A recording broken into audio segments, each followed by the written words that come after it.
Hello everyone, welcome to my YouTube channel. तो आज हम बेसिक बैक्टीरियोलॉजी के चैप्टर नंबर 1 के पल्स को डिस्कस करने वाले हैं। तो ये हमारे पास पल्स हैं, इन सारे पल्स को हम डिस्कस करेंगे वन बाय वन। तो स्टार्ट करते हैं। The agents of human infectious diseases are bacteria, fungi, yeast and moulds, protozoa, helminthes, worms and viruses. तो इस पॉइंट में हमारे पास ये बताया गया है कि जो एजेंट्स होते हैं ह्यूमन इन्फेक्शियस डिजीजेस के, वो हमारे पास कौन कौन से होते हैं। बैक्टीरिया, फंजाई में यीस्ट और मोल्ड्स आ जाते हैं, protozoa, helminthes, worms and viruses. तो ये सारे हमारे पास एजेंट्स होते हैं ह्यूमन इन्फेक्शियस डिजीजेस के। नंबर 2 पॉइंट हमारे पास है, bacterial cells have a prokaryotic nucleus whereas human, fungal, protozoan and helminthes cells have a eukaryotic nucleus. तो जो हमारे पास बैक्टीरियल सेल्स होते हैं उनमें हमारे पास प्रोकैरियोटिक न्यूक्लियस होता है, लेकिन जो हमारे पास ह्यूमन, फंगल, प्रोटोजोअन और हेलमिंथ सेल्स होते हैं उनमें हमारे पास यूकैरियोटिक न्यूक्लियस होता है। Viruses are not cells and do not have a nucleus.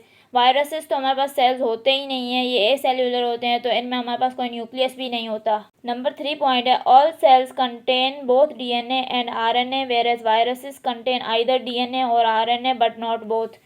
तो ये बता रहा है कि सारे सेल्स में हमारे पास दोनों डीएनए और आरएनए प्रेजेंट होते हैं, लेकिन वायरसेस में हमारे पास या तो सिर्फ डीएनए प्रेजेंट होगा या तो सिर्फ आरएनए प्रेजेंट होगा। नंबर 4 पॉइंट है, bacterial and fungal cells are surrounded by a rigid cell wall whereas human, protozoan and helminth cells have a flexible cell membrane.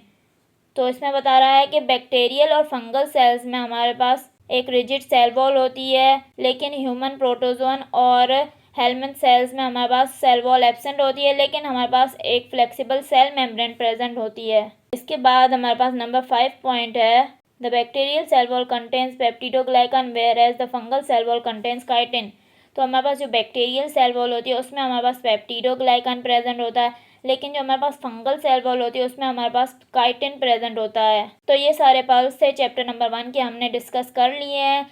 लेकिन इन पल्स को पढ़ने से पहले आपको चैप्टर सारा आना चाहिए, तो आप पहले चैप्टर पढ़ना फिर इन पल्स को पढ़ना, तो इजी रहेगा। आई होप कि आपको सारे पल्स समझ में आ गए होंगे। अगर आपको मेरा लेक्चर पसंद आया तो प्लीज़ मेरे चैनल को सब्सक्राइब करें, लाइक करें और बेल आइकन को प्रेस करें। Thank you.